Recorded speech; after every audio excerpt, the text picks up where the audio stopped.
Shalom, selamat pagi. Sate pagi hari ini bertemakan kiamatnya dunia digital. Firman Tuhan terambil dari 1 Tawarikh pasal 16 ayat 7 sampai dengan 13. Carilah Tuhan dan kekuatannya, carilah wajahnya selalu. Ingatlah perbuatan-perbuatan ajaib yang dilakukannya, mujizat-mujizatnya, dan penghukuman-penghukuman yang diucapkannya. Hai anak cucu Israel, hambanya. Hai anak-anak Yakub, orang-orang pilihannya. Hari Minggu, tanggal 4 Agustus 2019, aliran listrik PLN untuk daerah Jakarta, Banten, dan Jawa Barat mati sejak pukul 12 kurang hingga pukul 19.45. Padamnya listrik kali ini mencakup wilayah yang didiami oleh lebih dari 100 juta jiwa. Dunia terasa berhenti berputar. Orang-orang yang biasa berhubungan dengan dunia sekitarnya melalui internet, WhatsApp, Facebook, tiba-tiba semua terhenti. Komunikasi dengan dunia luar terputus. Masyarakat mulai gelisah. Tinggal di rumah sumpek dan panas. Kebanyakan orang pergi ngadem ke mall. Mall jadi penuh sesak. WC jadi penuh dan ngantri serta bau. Semua tempat makan penuh orang. Yang paling tidak enak kabarnya, ada penumpang kereta api yang harus berjalan kaki akibat keretanya berhenti berjalan karena tidak ada aliran listrik. Jadwal pemberangkatan kereta menjadi kacau. Entah bagaimana nasibnya rumah sakit yang tidak menyediakan genset atau kapasitas gensetnya kurang. Untung tidak terjadi penjarahan di toko-toko seperti yang terjadi di Venezuela.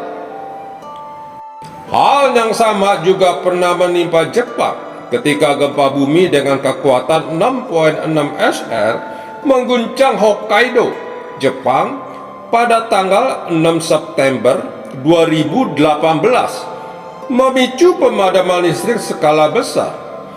Kota Sapporo langsung menjadi ibu kota yang gelap. Selama periode tanpa listrik ini, 1,95 juta penduduk berbondong-bondong pergi ke supermarket dan toko serba ada untuk membeli perlengkapan hidup. Namun, beberapa orang yang biasanya hanya menggunakan ponsel kehilangan kemampuan untuk membayar dan akhirnya tidak dapat membeli apa yang mereka butuhkan. Diceritakan ada seorang memeriksa kulkas di rumahnya dan menemukan bahwa hanya ada susu dan mayones yang tersisa. Dia bergegas ke supermarket untuk membeli bahan-bahan pangan pokok. Ketika dia tiba di supermarket, dia baru menyadari bahwa ia tidak punya uang tunai sama sekali. Pukul 7 malam itu, dia duduk sendirian di rumah dan lapar. Bulan Februari 2018, Gubernur Bank Sentral Swedia, Stefan Ingves, memberikan peringatan bahwa masyarakat tanpa uang tunai tidak akan siap di dalam menghadapi perang atau bencana alam. Dalam situasi perang atau bencana, sistem keuangan tanpa uang tunai akan runtuh dalam sekejap. Pembayaran tanpa uang tunai hanya merupakan pelengkap dari fungsi pembayaran dan tidak dapat digantikan pada situasi tertentu.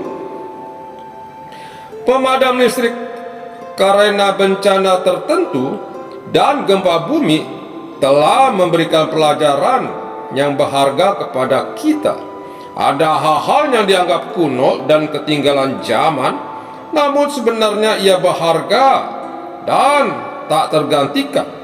Demikian juga dengan halnya mencari Tuhan, membaca firman-Nya, berdoa, mencari kehendak-Nya, bersyukur, menyanyi buat Tuhan, bersaksi bagi nama-Nya, bukanlah hal-hal yang kuno yang bisa digantikan dengan berbagai kesenangan dan kemudahan semu di dalam dunia ini. Amin. Mari kita berdoa.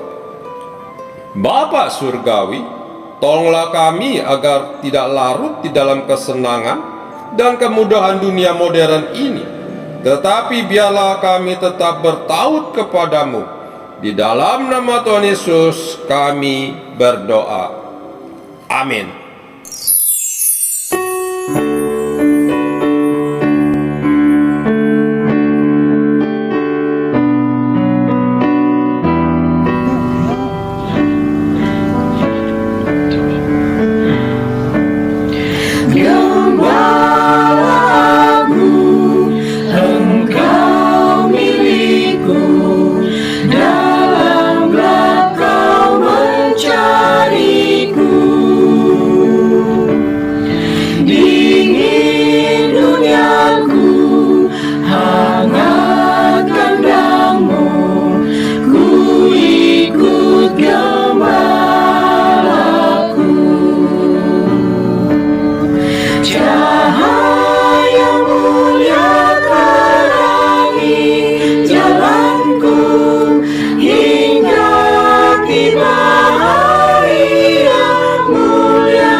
Hidup diberikan menebus jiwaku.